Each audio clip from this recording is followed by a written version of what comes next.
Peace, everyone. My name is Veronica Moore. I'm also a youth organizer with Fearless Leading by the Youth. I am also one of the lead organizers with the Trauma Center campaign. So as you who don't know, the Trauma Center campaign is a youth-led effort and campaign to get a trauma center on the south side of Chicago where the majority of the trauma injuries take place. Currently, there aren't any, and they all are located on the north side of the city or in the southwest suburbs. I do not tell you about our campaign to give some shameless plug. I'm telling you about our campaign because the incident I'm here to testify about happened at a protest on May 19, 2014.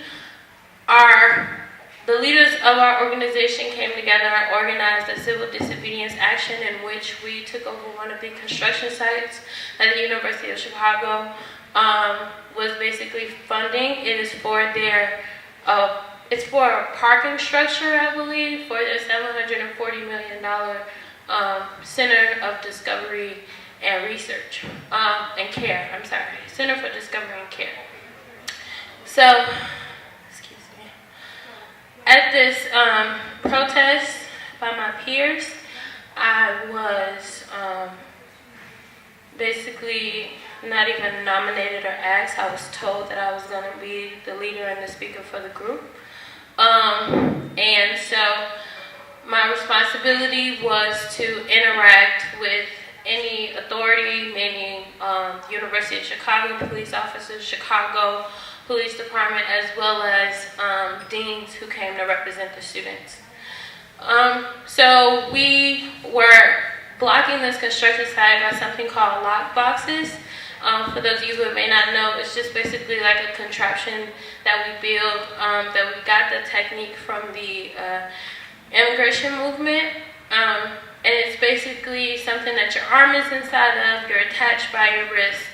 There's no way for anyone to physically pull you out. They will have to remove you. When the University of Chicago Police Department came, and this was not a CPD, I want to be very clear about this. This is the University of Chicago Private Police Department.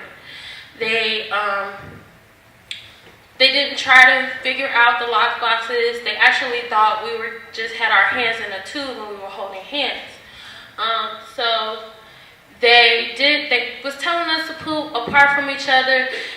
So of course we wouldn't do that. Our purpose was to sit in until either our demands were met or we were arrested.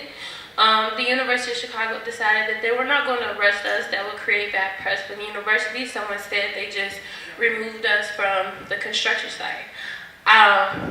I was not being lifted up or supported by about 5 officers who were there to just remove me and the people that I was with. They were carrying them. There's pictures to prove this. They were carrying the other people with both arms, lifting them up. I was being dragged by the lockbox that my arm was attached in through the construction site for about 15 feet from the entrance to the exit in the alley.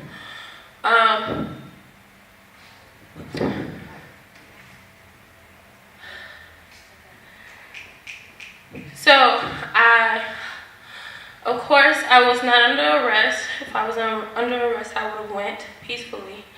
And I made it clear that I was not under arrest and was asked if I was under arrest and was not. So instead of, like I said, lifting me up and being careful with my body as they were careful with the other 3 white males that I was attached to, instead I was dragged through the construction site by the lockbox that my arm was in, which was just a hiking string that was attached to a clip that was attached to a pole inside of the PVC pipe. I had to go to the emergency room because of the fact that I could no longer feel my pinky finger or this side of my hand, and my wrist had swelled up pretty badly. When I got to the University of Chicago emergency room, while I was doing intake by a nurse, the University of Chicago communications personnel, a guy named John Leaf, was standing outside my intake window. He was standing behind me while I was trying to give my information to the nurse at the desk. He was basically watching me.